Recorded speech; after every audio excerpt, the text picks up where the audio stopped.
So we'll begin with Rishi Sunak. And sometimes I say things to you and I forget that I have the right to change my mind in one sense, but in another sense I don't. So I could say something to you now, and especially if it'll end up on YouTube, won't it? Anyway, regardless of whether or not it's clipped up for a tilt at virality, I could say something to you now, and 5 years from now I may hold a completely different opinion. There is, as we've often observed on this programme, no point having a mind if you never change it. And the problem with my life on air, the problem with my professional life, is that I can say something in the moment, and in this video age, it can be almost like preserved in amber for the ages. And 5 years from now, 10 years from now, you could send that clip to me on social media and quite rightly accuse me of all manner of offences and hypocrisies, whereas, in fact, all I've done is very simply change my mind. Do you want to know the luckiest thing that's ever happened to me as a so-called broadcaster? It's probably the simple fact that when I started doing this, there weren't tilts at eternity. The programmes that I appeared on very, very early in my broadcasting career are not preserved for posterity. They're not all over YouTube. It was before YouTube existed, would you believe, almost. Because I used to argue positions that I didn't believe in. I was supposed to. I was on a debating programme, and it wasn't that I was lying, it was that I was engaging in the art of debating. But goodness me, those things could come back to haunt me like you wouldn't believe if people were so minded. And of course, in this modern era of mischief and fake news, people are so minded. So I'm going to say something now which will probably come back to haunt me. I'm beginning... no, that's not quite right. I am in danger of beginning to feel sorry for Rishi Sunak. Let me just get those words exactly clear. I am in danger of beginning to feel sorry for Rishi Sunak. The reasons for this are many, actually. Even on the D-Day stuff, egregious misjudgment though it was, it didn't merit some of the nastier criticism from the sort of far-right extremities of public discourse in this country, which sought to accuse him of a lack of patriotism or even bringing his ethnicity into the question of whether or not he understands our history. I mean, just such a pant-wettingly unpleasant and stupid accusation that even though you hold the victim of the accusation in very low regard, you perhaps begin to feel sorry for. This hasn't gone down well. No, James, no, writes Seema. Give your head a wobble, James, says Jane. And Sunak looked so uncomfortable last night. There's no spreadsheet macro for empathy, says Mike. So this may be a lonely furrow that I plough this morning, but I'm not currently feeling sorry for him. I've just noted, because I am a empathetic human being, unlike Rishi Sunak, I've noted that I am in danger of beginning to feel sorry for Rishi Sunak. The Sky TV comment yesterday, which we quite rightly picked apart with a fine-tooth comb, it was incredibly tin-eared. It was indicative of an actual inability to relate to people markedly different from himself.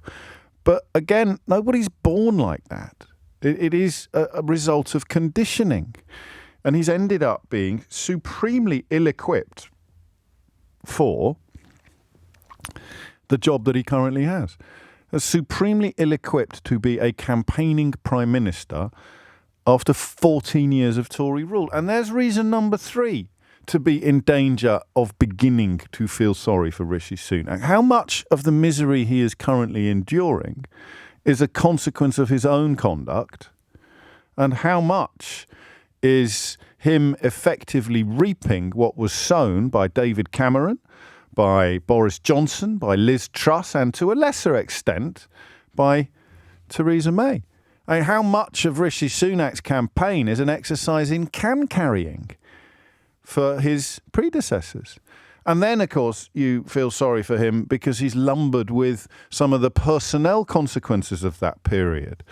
Andrea Jenkins, the woman best known, I think, for flipping the bird at the great British public on her way into Downing Street, now has pictures of Farage on her promotional literature, which is, you wouldn't wish that on your worst enemy, that level of obnoxious disloyalty to a party leader. Even when Jeremy Corbyn was held in extraordinarily low regard by his own MPs, they wouldn't campaign with a picture of a politician dedicated to their destruction on their campaign literature. So you start almost feeling sorry. Think of it.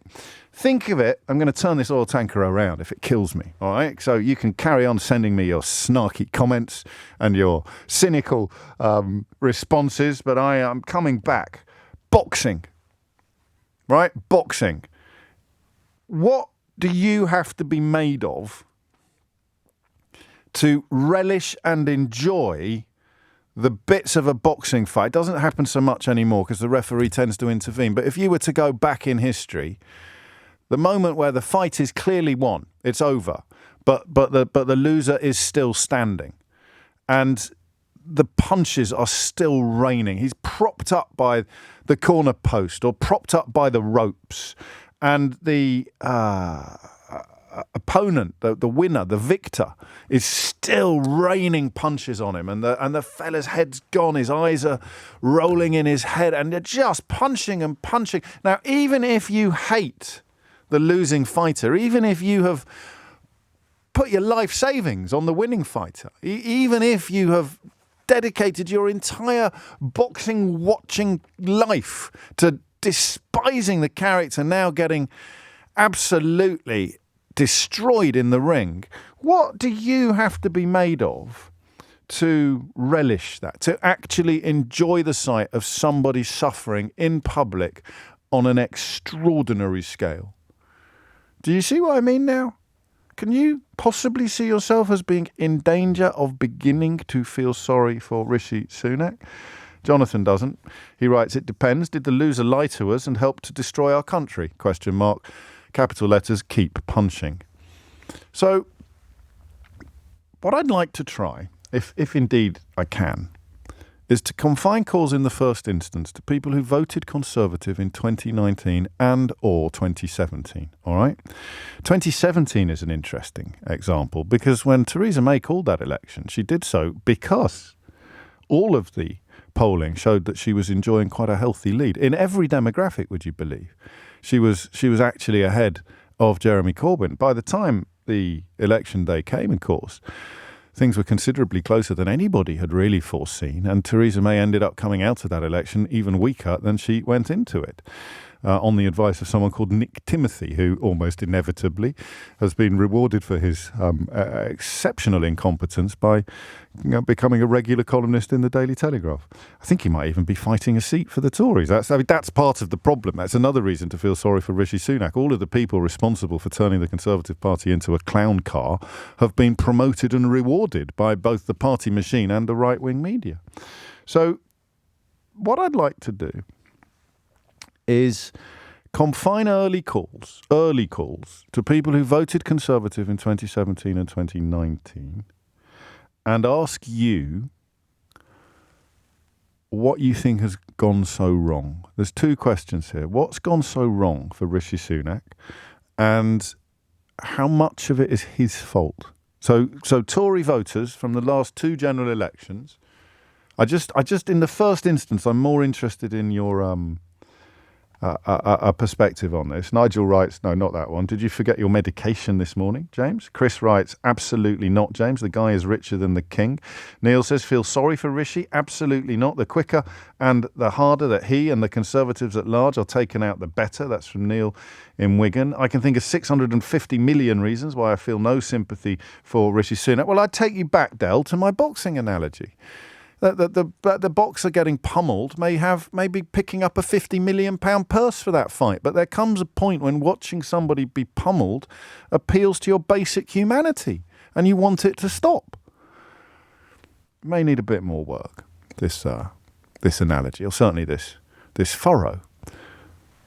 But we'll begin ploughing it by asking this twin question. If you voted Conservative in 2017 or 2019, why do you think it has all gone so wrong? 0345 6060 973.